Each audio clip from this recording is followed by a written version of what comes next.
masing-masing, kemudian akan dijual. Nah, di sini kita langsung saja fokus kepada pertanyaannya, yaitu berapa laba maksimum yang didapat.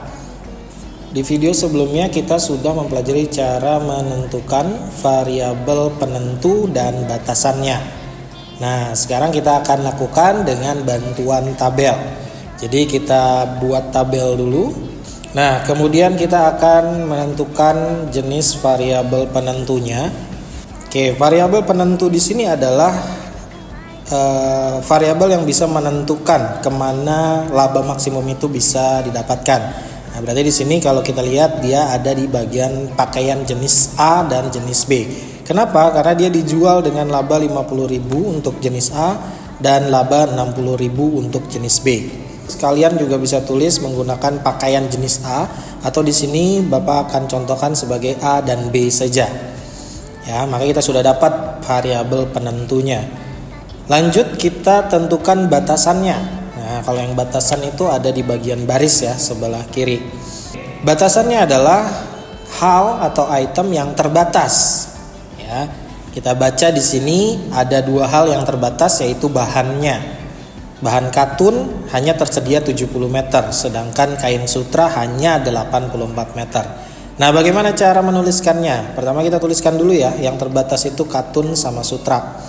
Nah, kemudian katun ini hanya tersedia 70 meter, artinya dia nggak bisa lebih dari 70 meter. Ya, dia bisa sama dengan 70 meter dan bisa jadi kurang yang dipakai.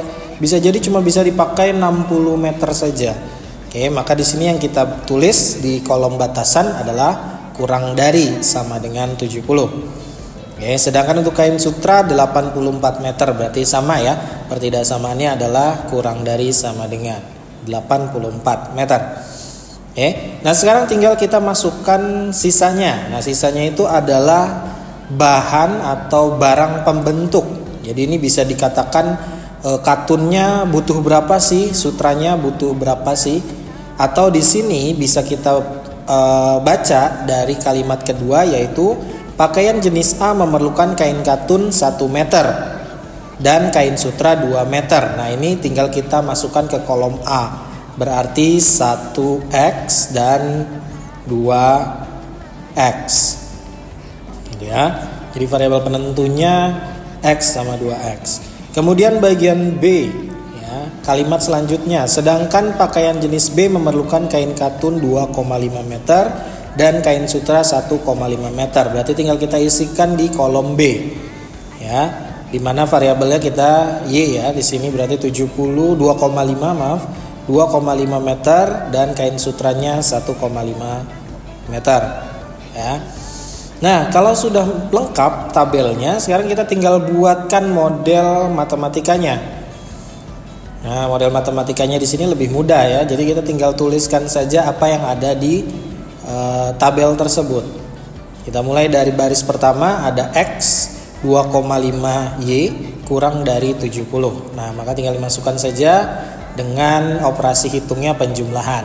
Ya, jadi di sini sudah pasti menggunakan penjumlahan. Oke. Yang kedua juga sama, 2X plus 1,5Y kurang dari sama dengan 84. Dan kita berikan dua variabel tambahan. Ya, jadi di sini ada dua variabel tambahan, yaitu X lebih dari 0 dan Y lebih dari 0. Kenapa? Karena X dan Y ini tadi kan jenis pakaian ya, jenis pakaian A sama jenis pakaian B, sehingga mereka tidak boleh negatif. Maka tanda pertidaksamaannya adalah lebih dari sama dengan 0. Tinggal satu lagi yang kita sebut dengan fungsi tujuan. Ya, fungsi tujuan di sini biasanya ditulis dengan huruf Z. Nah, fungsi tujuannya adalah berapa laba maksimumnya. Jadi tadi sudah dilihat tuh, dari pakaian A dijual 50.000, pakaian B dijual 60.000. Nah, jadi kita bisa tulis Z sama dengan 50.000X ditambah 60.000Y. Oke. Nah, ini adalah model matematika dari program linear. Video kali ini cukup sampai di sini dulu ya. Jadi kita hanya membuat model matematikanya saja. Bagi kalian yang masih belum paham, silakan diulangi videonya, diperhatikan baik-baik, kalian sambil coba sendiri sampai kalian terbiasa untuk menentukan variabel penentu dan batasannya, hingga bisa membuat model matematikanya. Oke, cukup sekian untuk video kali ini. Kita hanya membuat model matematika dari permasalahan program linear. Nah, di video selanjutnya kita akan bahas bagaimana cara menyelesaikan model matematika ini sehingga kita bisa mendapatkan solusi dari permasalahan yang ada. Baik, sampai di sini dulu. Kita akhiri dengan membaca lafaz hamdalah. Alhamdulillahirabbil alamin. Sampai ketemu lagi di video selanjutnya. Wassalamualaikum warahmatullahi wabarakatuh.